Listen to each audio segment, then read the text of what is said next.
आ रहा है ना लिखा हुआ साफ साफ कि बहुत ज्यादा ब्राइट है। ब्लैक एकदम ये पता चल रहा लिखा हुआ। तब ठीक। हाँ बोलिए।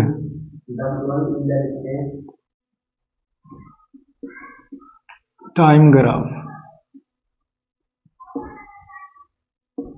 The following is the distance travelled by distance time table of object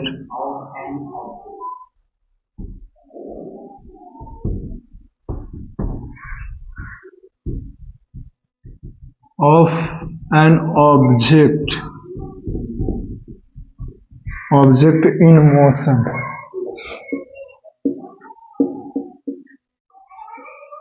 full stop. मतलब एक वैल्यूज दिया हुआ है सर, तो इस तरफ लिखें टाइम इन सेकेंड ऐसे।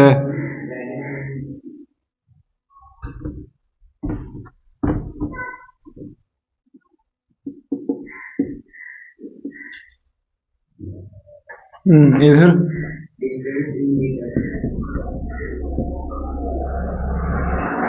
Distance in metres.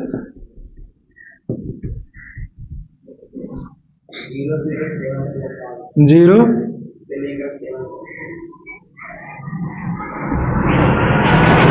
5 6 और ये 7 और इधर हाँ 18 27 64 125 216 343 हो गया। सामने सामने लिखाया जी, नहीं लिखा है तो फिर से लिख दिया।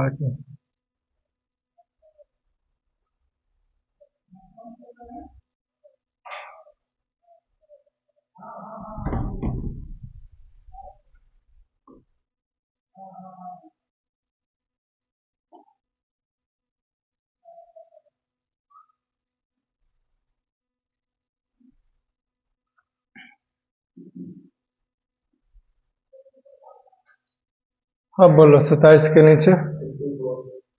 हाँ 64।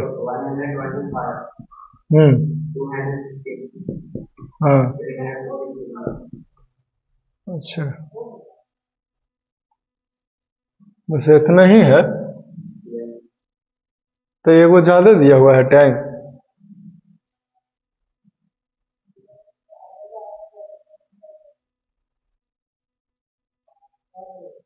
ज्यादा नहीं सही दिया हुआ है। 1 के सामने 1 लिखाएगा, फिर 8 है 27 है 64 25 216 343। अब सही है। अब बोलो क्वेश्चन बोलो आगे। ए में what CON. What conclusion?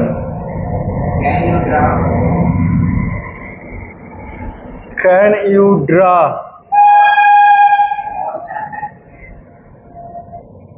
about the acceleration? B बोलो।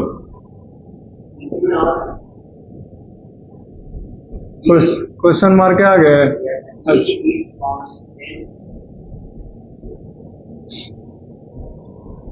Is it constant?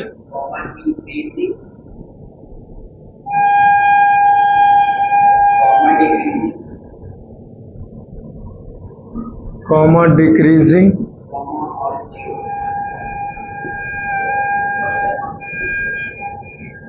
अच्छा।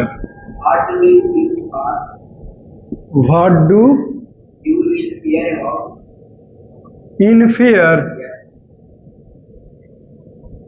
ये तो नहीं होगा।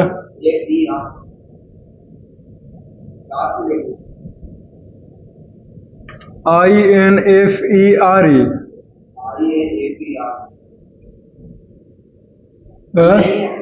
ये वाला हटाएं। Infer.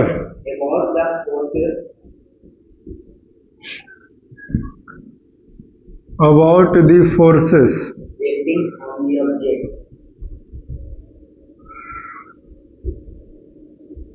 acting on the object। खत्म हो गया।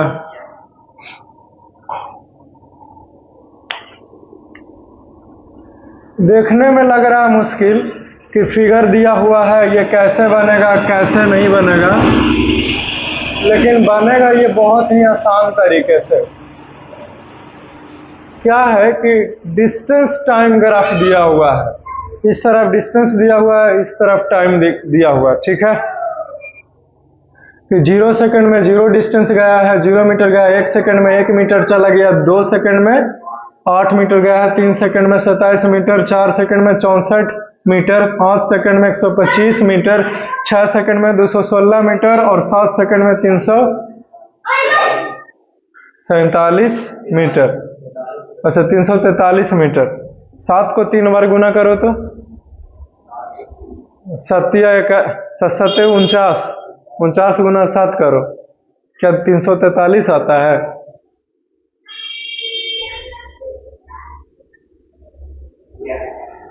अच्छा समझ गए। What conclusion can you draw about the acceleration? मतलब इस फिगर से आप एक्सेलरेशन के बारे में क्या पता लगाते हैं? क्या लगता है कि एक्सेलरेशन कांस्टेंट है या फिर एक्सेलरेशन जो है वो बढ़ता जा रहा है या फिर एक्सेलरेशन जो है वो घटता जा रहा है या फिर एक्सेलरेशन 0 है हमारा? आप क्या कंक्लूजन निकालते हैं? तो इधर ध्यान से देखिए, 0 सेकंड था तो 0 है, लेकिन फिर 1 सेकंड में 1 हो गया, लेकिन दूसरा सेकंड में 8 हो गया, मतलब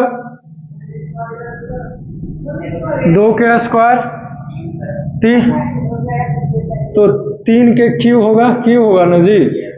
ओके, मतलब 4 है तो 4 के क्यू, यानी कि बढ़ते हुए जा रहा है, समझे?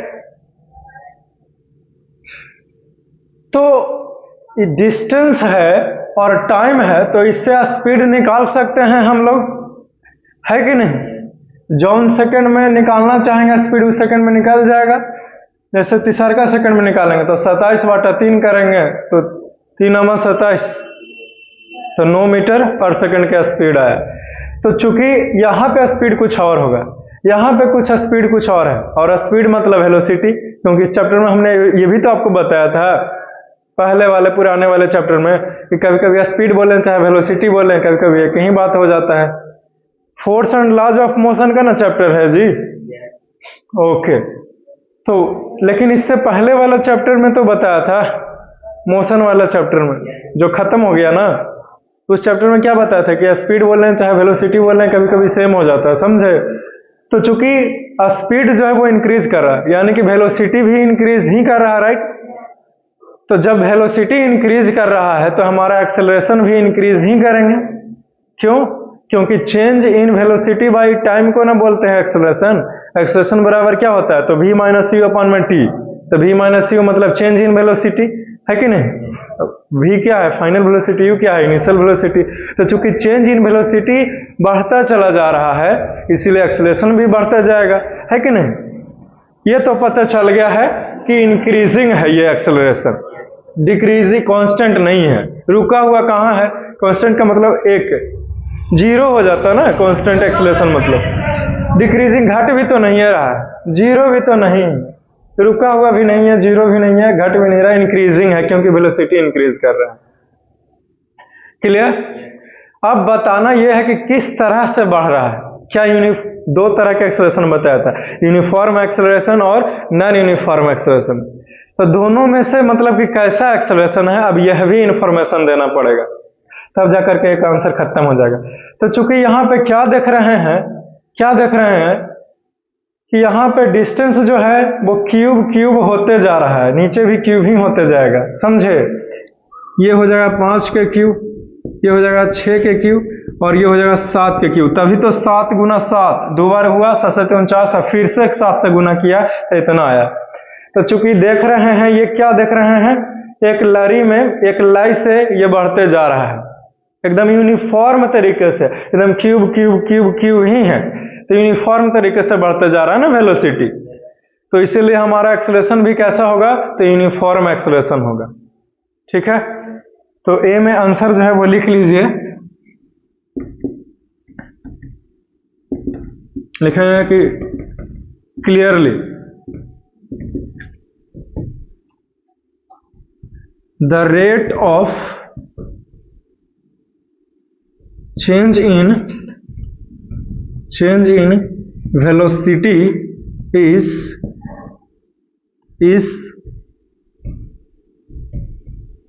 uniformly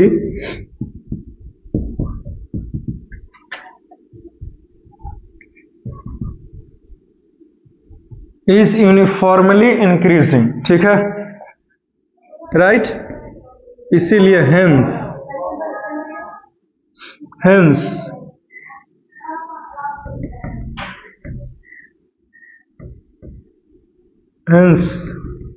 the required acceleration is also increasing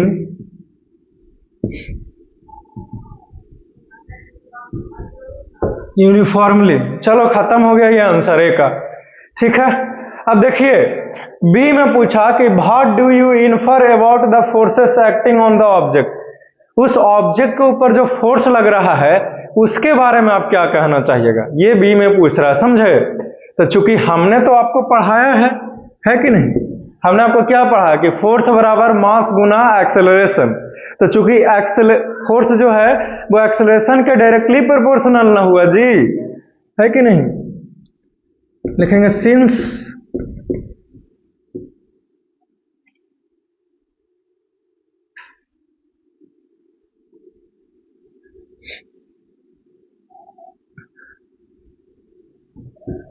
acceleration of a body is uniformly increasing, right। चूंकि एक्सेलरेशन जो है वो यूनिफॉर्मली इंक्रीज कर रहा है कि नहीं। और हम लोग जानते हैं कि एक्सेलरेशन जो है वो फोर्स के डायरेक्टली प्रोपोर्शनल होता है, F बराबर m इंटू ए, राइट। लिखेंगे सिंस, रुको लिखेंगे वी नो दैट, हम लोग जानते हैं कि force is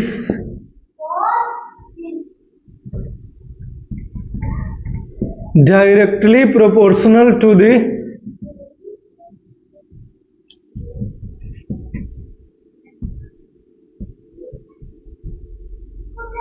the applied force।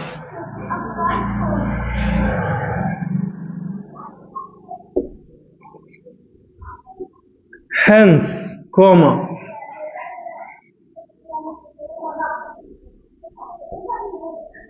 force is uniformly increasing. चलो खत्म हो गया ये भी, ठीक।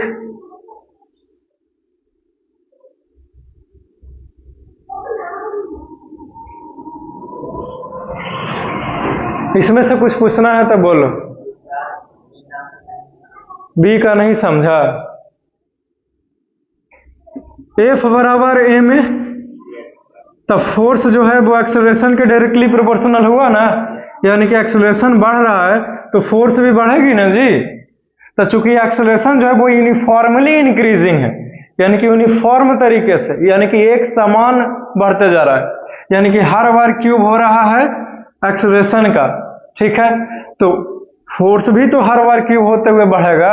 ये यूनिफॉर्म तरीके से बढ़ने का मतलब हुआ एक जैसा इंक्रीज करना, यानी कि हर बार 5-5 से बढ़ते जा रहा है तो हर बार 5-5 से ही बढ़ेगा।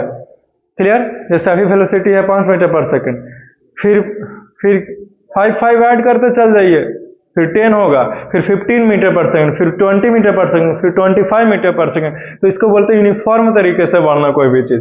क्लियर? तो चूंकि एक्सेलरेशन यूनिफॉर्म तरीके से बढ़ रहा है तो फोर्स भी यूनिफॉर्म तरीके से इंक्रीज करेगा, तो उसको लिखते हैं यूनिफॉर्मली, LY लगा करके। क्लियर? अब बोलो, अब भी दिक्कत है?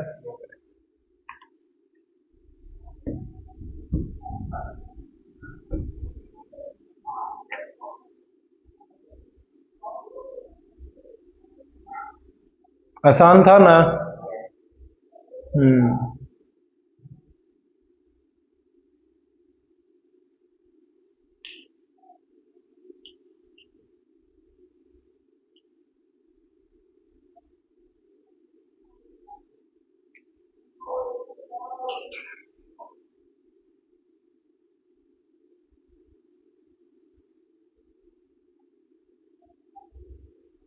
अगर लिख लिया हो तो मिटा दें। ओके।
ठीक है, ये हो गया।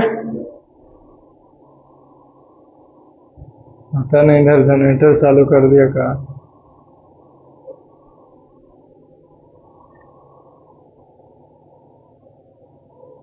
क्वेश्चन नंबर बी बोलो फिर।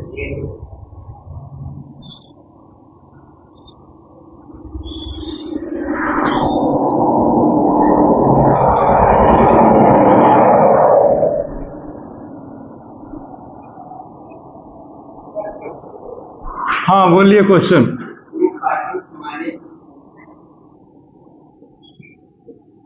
To person manage to push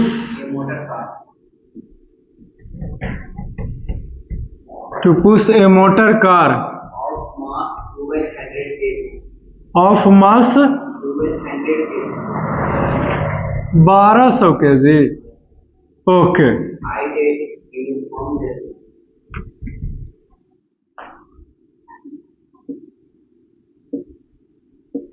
eight a uniform velocity along a level road। हाँ,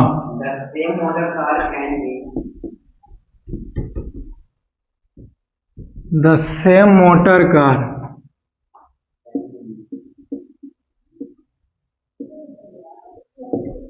can be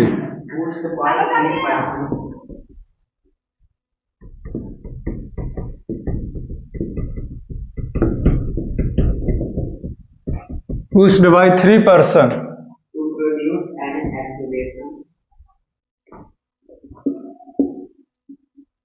to produce an acceleration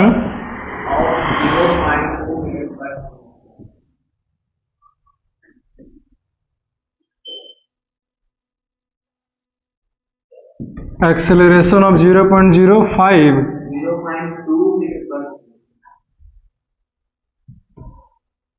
0.2 meter per second square।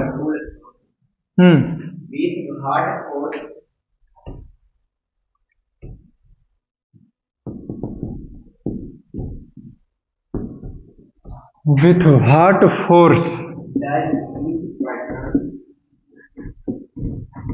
does each person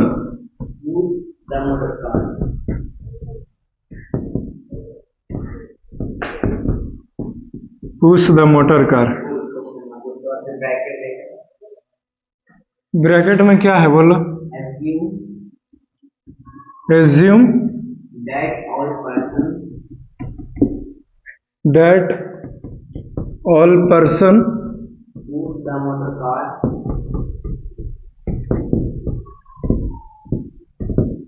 push the motor car with the same muscular force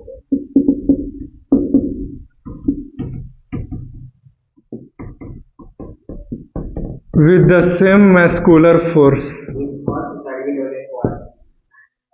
same muscular effort।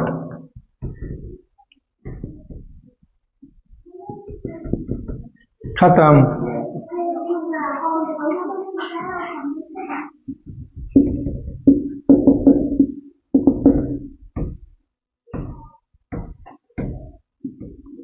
और इतना क्या दिमाग लगाना है? Force पूछा है कि नहीं? तो क्या दिया हुआ है इसमें? एक्सेलरेशन दिया हुआ है 0.2 मीटर पर सेकंड स्क्वायर। एक और भी तरीका इसको बनाने का है, लेकिन वो थोड़ा सा जैसे तैसे जाएगा। जो दिले है लिख डालो। मास कितना है? 1200 kg दिया हुआ है। पूछा क्या है? फोर्स। खत्म हो गया। और क्या चाहिए? F बराबर ma। मास कितना है? 1200 kg। एक्सेलरेशन कितना? 0.2। ये हट जाएगा तो 10, 1 0 खत्म। तो 12 दूनी 24। बोलो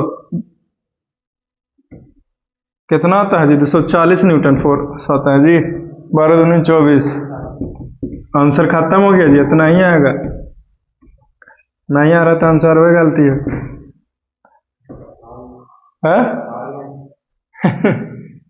इतना हल्का क्वेश्चन हम बनाते हैं तो ये खाली देखने में ही ऐसा ही आता।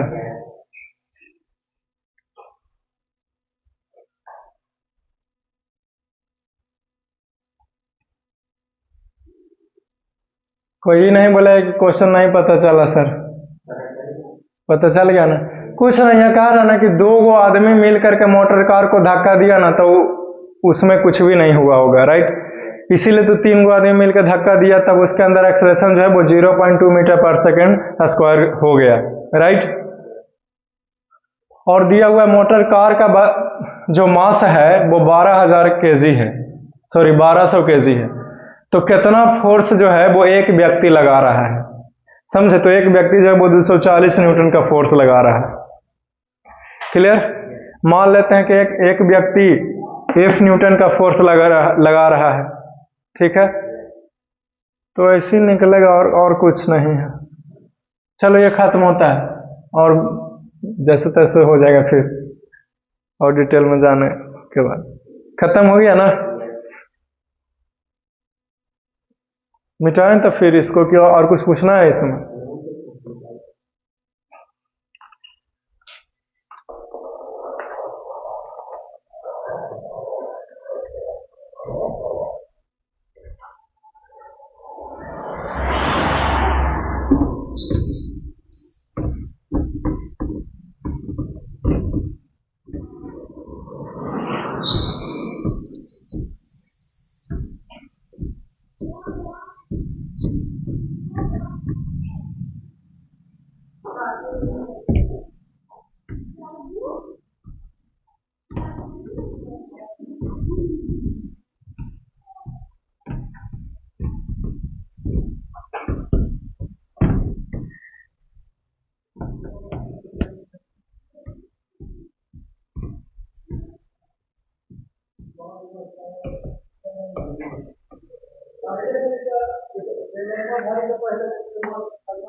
Question number A3।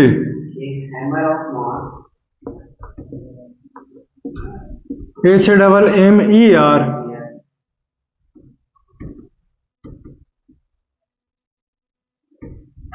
a hammer of mass 500 gram, 500 gram,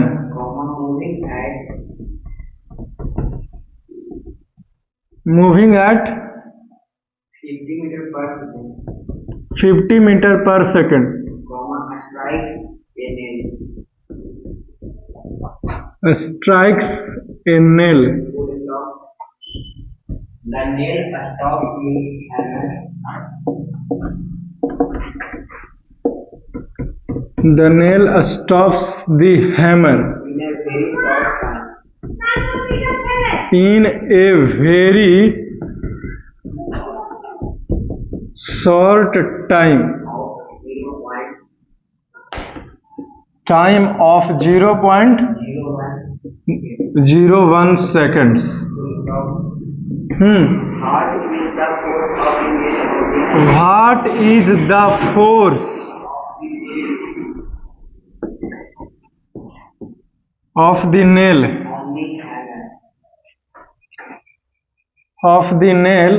on the hammer? आगे बोलो। खत्म हो गया? ओके। हैमर ऑफ मास, सबसे पहले क्या दिया हुआ चुपचाप लिख लेना है बिना दिमाग लगाए हुए। तो मास दिया हुआ है कितना जी? 500 ग्राम है ना? है? तो इसको केजी में बदलेंगे और कैसे? तो 500 को 1000 से भागा देंगे हैं केजी में, तो ये हो जाएगा 0.5 केजी, राइट? क्योंकि 2 0 से 2 0 खत्म, ही बचा था ऊपरे पॉइंट जाएगा एगो। चलिए, स्ट्राइक से नेल से टकराया, यू दिया हुआ है 50 मीटर पर सेकंड, ठीक है? और वेलोसिटी, फाइनल वेलोसिटी तो 0 होगा क्योंकि टकराने के बाद 0 जो हो गया, और टाइम दिया हुआ है 0.01 सेकंड। इतना इंफॉर्मेशन है। आपसे पूछा क्या है? फोर्स। तो फोर्स निकालने के लिए तो हमको मास चाहिए, मास है हमारे पास। एक्सेलरेशन चाहिए, एक्सेलरेशन नहीं है हमारे पास। तो हम लोग लिखेंगे कि since from Newton's first law of motion, Newton के पहला नियम से क्या है हमारे पास? तो v बराबर u प्लस at है, राइट? तो a बराबर v माइनस यू अपॉन में t। तो a बराबर v कितना है जी? 0, और u कितना है? 50 है, और टाइम कितना है? 0.01। तो a बराबर -50 बटा 0.01, तो देखो तो ये पॉइंट हटेगा तो ऊपरे 2 जीरो जाएगा ना, है? तो ए बराबर -5000 मीटर पर सेकेंड स्क्वायर, इतना एक्सेलरेशन आया है हमारा, समझे? अब पूछ रहा है फोर्स नाउ, यानी कि अब, तो फोर्स बराबर मास गुना एक्सेलरेशन, तो मास कितना दिया हुआ है 0.5 गुना एक्सेलरेशन कितना है, तो -5000, राइट? ये दशमलव हटाएंगे, नीचे 1 जीरो पहले खत्म हो गया, तो F बराबर -2500 न्यूटन, ठीक है? लेकिन हमको पता है कि आंसर आया है प्लस में, लिखेंगे hence required force is equal to 2500 newton, यही आंसर है। चलो खत्म हो गया ये, समझे? ये जो -2500 न्यूटन का जो फोर्स है ना, वो ये दिखा रहा है कि हथौड़े के खिलाफ में लगाया गया फोर्स है। क्यों? क्योंकि ये हथौड़ा है, हैमर है, और ये नेल है, तो हथौड़े ने नेल को ठोका, तो इसने फोर्स लगाया, हथौड़े ने, हैमर ने नेल के ऊपर, तो हथौड़ा जो है वो रुक गया। कैसे रुका? इस नेल ने भी तो इसको फोर्स लगाया होगा, है कि नहीं? तो इस हथौड़े के खिलाफ ने ना नेल के द्वारा फोर्स लगाया गया जी। तो कितना खिलाफ में लगाया फोर्स नेल ने हथौड़े के ऊपर? तो 2500 न्यूटन का। माइनस साइन जो है वो दर्शाता है कि हथौड़े के खिलाफ में, हैमर के खिलाफ में फोर्स लग रहा है। Is it clear? चलो खत्म हो गया ये, ठीक? सब पता चल गया है कि कुछ पूछना है इसमें से? चलो ठीक है, फिर मिटा ही देते हैं, पता चल गया था।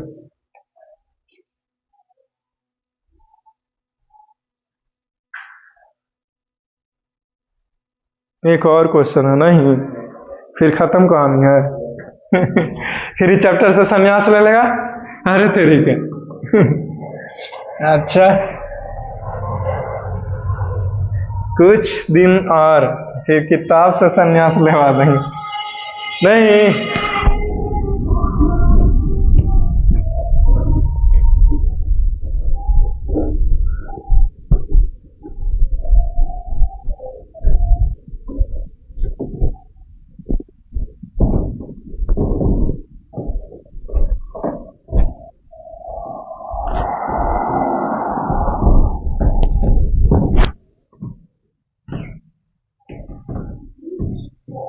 ना आज रहे इसी ना।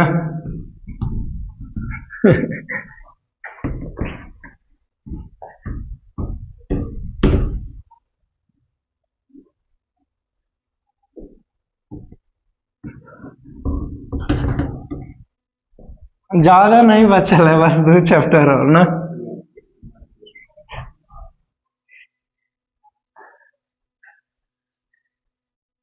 उसके बाद कहाँ हम कहाँ आप, या फिर हम आपके हैं कौन, ये सब सीरियल चलने लगेगा। नहीं, नया कैसे?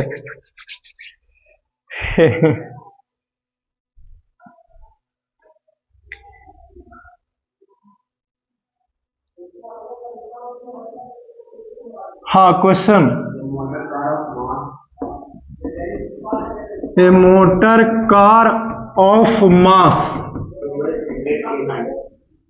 फिर से 1200 kg, okay, is moving along a straight line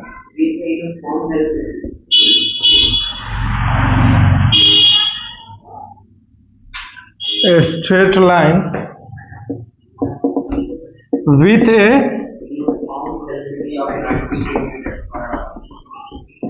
uniform velocity of 90 km/h. Its velocity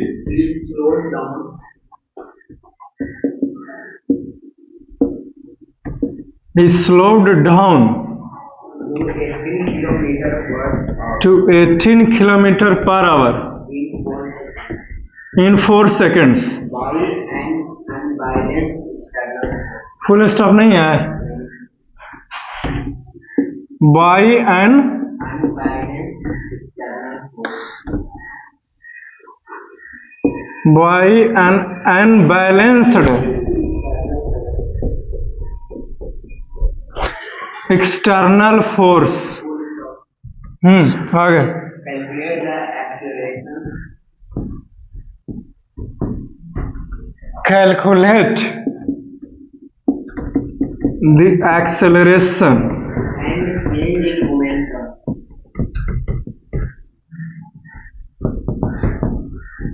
and change in momentum. Also calculate the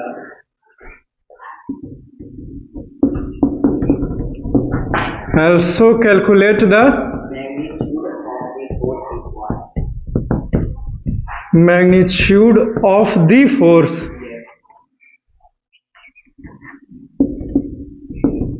of the force required. यही है.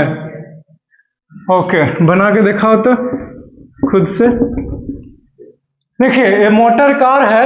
सबसे पहले क्या दिया हुआ है चुपचाप लिख लेना है, बाकी तो कुछ दिमाग नहीं ले. एम दिया हुआ है 1200 kg.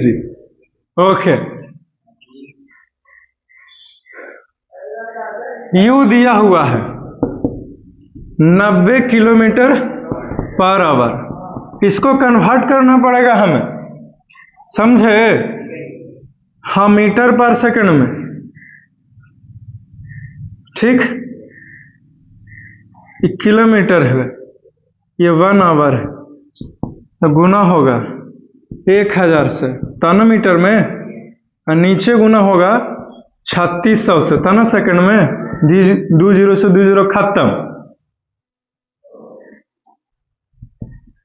ये हो गया 900 बटा 3 मीटर पर सेकंड. चलो इसको काट कूट के बताओ कितना है. 3 3 9, 36 ना है, लेकिन जी 36 ना है. यहीं पे थोड़ा सा हल्का करो. 18 दूनी 36, 45 दूनी 90. 3 से 45 कटेगी. 3 छक्का 18, 15 तिया 45, 3 पछे 15, 3 दूनी 6, और 2 पछे 10 जी, मतलब 25 आया मीटर पर सेकंड. ए भाई देख लो, नहीं तो फिर गलती हो जाएगा.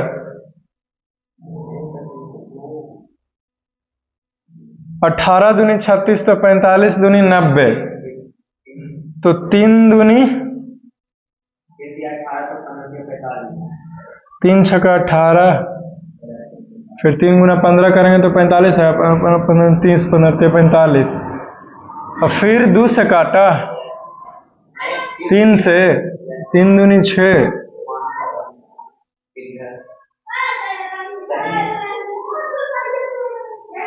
3 से काटा तो 3 2 बार में काटा, और ये 5 बार में काटा, और फिर 2 पछे 10, तो पछे 25 मीटर पर सेकंड. चलो सही है. अब हम लोग v लिख लेते हैं.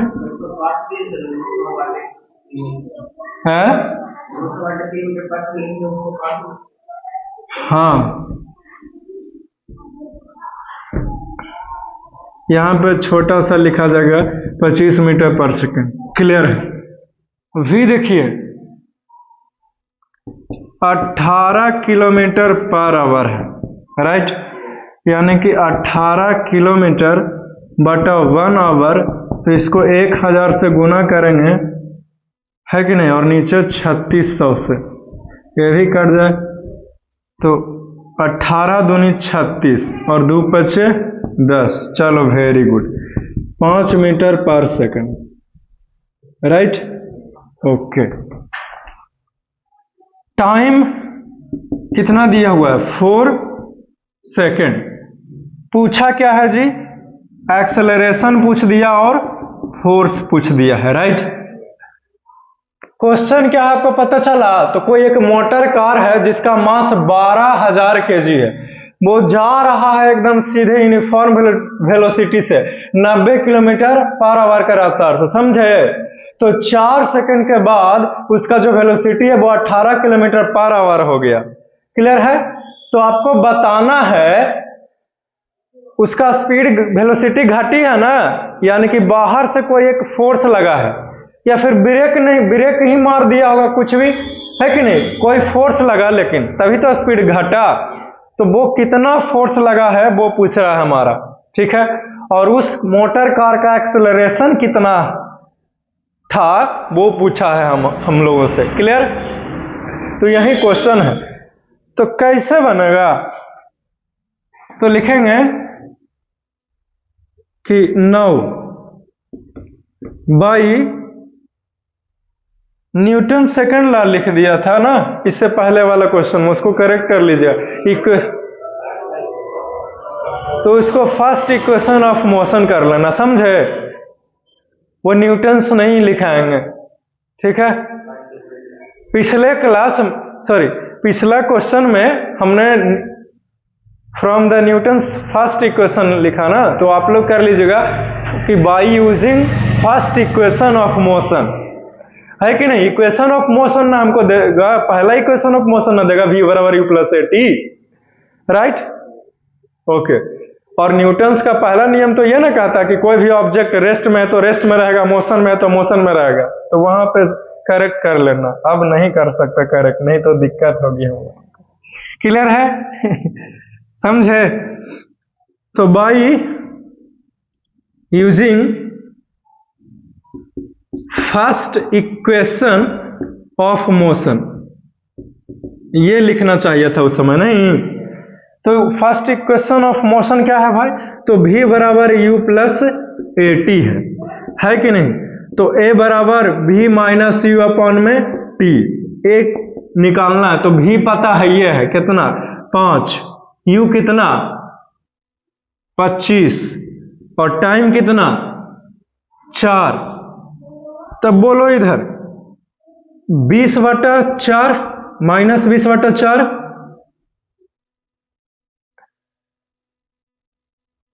2 दूनी 4, 4 × 20 कटेगा जी नहीं, यानी कि -5 मीटर पर सेकेंड स्क्वायर। ये हमारा एक्सेलरेशन आया है, ये आंसर करेक्ट है। चलो माइनस में आता है एक्सेलरेशन, प्लस में कैसे होगा भाई? आता है माइनस में, कैसे बोल दिया?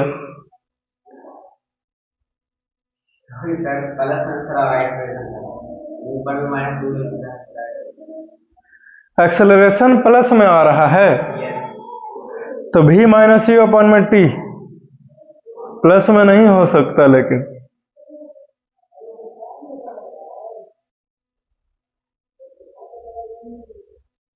पांच आ रहा है बाकी।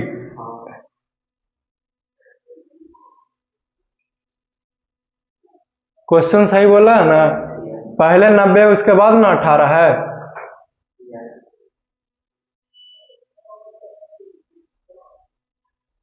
यही होगा, फोर्स भी माइनस में ही आएगा। तो F बराबर m इंटू ए, तो F बराबर मास कितना है 1200, एक्सेलरेशन कितना -5, गुना कर दो 12×5 60, यानी कि 20, इतना न्यूटन माइनस। तो हेंस रिक्वायर्ड फोर्स बराबर 6000 न्यूटन है। 6000 न्यूटन आंसर है जी, है? मैग्नीट्यूड ऑफ फोर्स रिक्वायर्ड, फिर मोमेंट, चेंज इन मोमेंटम भी पूछा।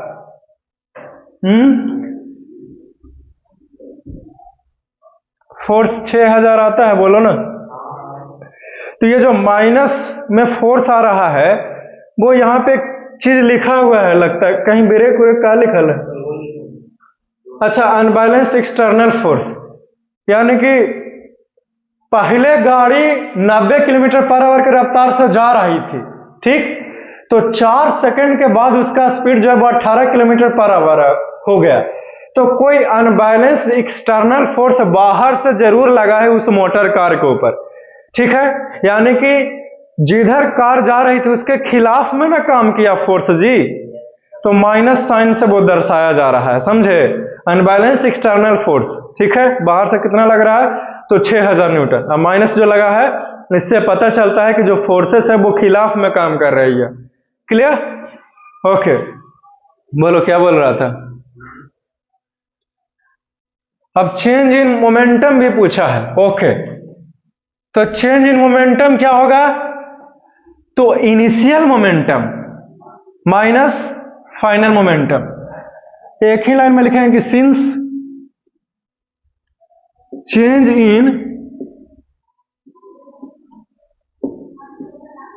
इन मोमेंटम बराबर mv माइनस mu, तो 1200 गुना भी कितना है जी 5 है, माइनस 1200 गुना 25 है, गुना करो 12 पचे 60 20, 25 गुना 12 करके बताओ।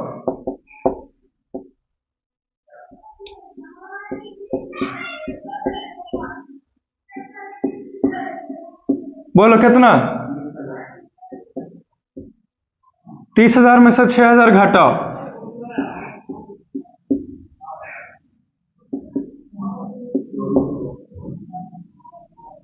24 कैसे होगा, 294 पर 00 ना, हाँ अच्छा 6,000 है ना, अच्छा 0 4 हो गया, 24,000 होगा। चलो सही है, कितना हुआ,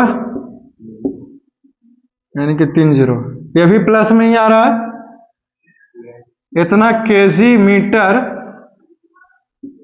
पर सेकंड है, 24,000 केजी मीटर पर सेकंड आ रहा है कि नहीं आ रहा है? यहाँ पे जब जी माइनस में यहाँ पे आया था तो वहाँ पे माइनस में हो जाएगा,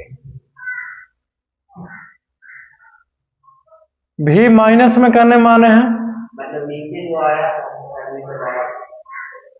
एक्सेलरेशन ना माइनस में आया है, वेलोसिटी थोड़ी माइनस में है, डायरेक्शन उल्टा रहता तब ना वेलोसिटी को लेते। ये तो कह रहा कि वेलोसिटी घट गया है, पहले ज्यादा था, इतना का रफ्तार था, अब घट गया है। बोलो कितना आंसर आता है ये बताओ। 2400 कुछ आता है, 24,000 नहीं आता, तो इतना कैसे होगा भाई, उतना नहीं आ सकता। अच्छा चेंज इन मोमेंटम पूछा, तो क्या टाइम से भागा देंगे तो कुछ होगा, 4 से भागा दो तो हाँ, तब तो फिर फोर्स निकल जाएगा। अरे 24,000 को 4 से भगा दो तो 6,000 आता है, मतलब ये हमारा सही है, तो 1 0 छूटा हुआ है किताब में, आंसर को हमने चेक कर दिया है, समझे। हाँ, जब 6,000 आएंगे तब आंसर सही है, 1 0 उसमें छूटा हुआ है, किताब एनसीईआरटी वाला गलत लिख दिया, क्या कीजिएगा, ठीक है, मिस प्रिंट हो जाता है कभी कभी, भगवान थोड़ी है, ठीक। इसमें से कुछ पूछना है आपको तो बोलिए, कुछ भी नहीं पूछना, कहीं शक है, आर यू श्योर? ओके, तो हमने forces and laws of motion को बहुत डिटेल में खत्म कर दिया है, सारे टॉपिक, सारे क्वेश्चन एनसीईआरटी को सब खत्म कर दिया, और भी बहुत सारे क्वेश्चन को करवा चुके हैं जब टॉपिक को पढ़ा रहे थे तो बीच में ही, राइट। ओके, तो अब हमारी मुलाकातें इस चैप्टर में नहीं होगी दोबारा, समझे, कोई दिक्कत है? इस चैप्टर में मुलाकातें नहीं होगी दोबारा, ठीक है ना, अब नए चैप्टर में मुलाकातें हो सकती है, समझे। तो जो कुछ ही पढ़ाया तहे दिल से पढ़ाया, तो उन सभी चीजों को आप पढ़ लेते हैं, जितना हमने पढ़ाया आपको, आप इतना भी ईमानदारी से पढ़ लेते हैं तो आपको कोई इस चैप्टर में पीछे नहीं छोड़ सकता, ये गारंटी है, समझे। 9th क्लास में आप थे, जितना पढ़ना था सब कुछ बता दिया है, क्लियर। तो इस चीज का ख्याल रखना, ठीक है फिर, ठीक है पीयूष, कुछ कहना है? नहीं कहना, ठीक है फिर चलते हैं। Love you all, see you soon, take care, have a nice day, enjoy your day. नए चैप्टर मिलेंगे, अब तो नहीं मिलेंगे इस चैप्टर में क्योंकि खत्म हो गया सब कुछ, राइट।